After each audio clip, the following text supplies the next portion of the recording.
ಆದಂಥ ವಿಧಿವಿಧಾನಗಳಿದೆ. ಯಾವುದೇ ಪಕ್ಷ ಇರಲಿ ಏನಾರು ಇರಲಿ ಆ ಪ್ರಕಾರ ಆಗ್ತದೆ. ಈ ಸ್ವಾಮೀಜಿಯವರ ಅಭಿಪ್ರಾಯ ಬಗ್ಗೆ ನಾನೇನು ವ್ಯಾಖ್ಯಾನ ಮಾಡೋಕ್ಕೆ ಹೋಗೋದಿಲ್ಲ. ಆದರೆ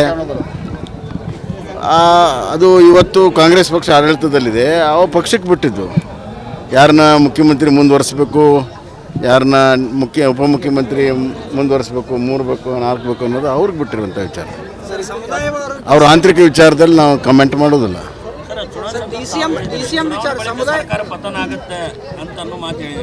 ಅದಕ್ಕೆ ನೋಡ್ರಲ್ಲ ಏನು ನಡೀತಾ ಇದೆಯಲ್ಲ. ಇಲ್ಲ ಇಲ್ಲ ಇಲ್ಲ ಯಾವ ಗುಂಪು ನಮ್ಮ ಸಂಪರ್ಕ ಮಾಡಿಲ್ಲ. ನಾವು ಸುಳ್ಳು ಕ್ಲೇಮ್ ಮಾಡೋದಿಲ್ಲ. ಯಾವ ಗುಂಪು ನಮ್ಮ ಸಂಪರ್ಕ ಮಾಡಿಲ್ಲ.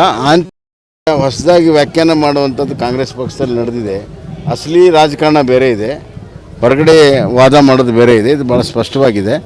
ನೋಡೋಣ, ಕಾದು ನೋಡೋಣ ಎಷ್ಟು ಜನ ಉಪಮುಖ್ಯಮಂತ್ರಿಗಳು ಮಾಡ್ತಾರೆ.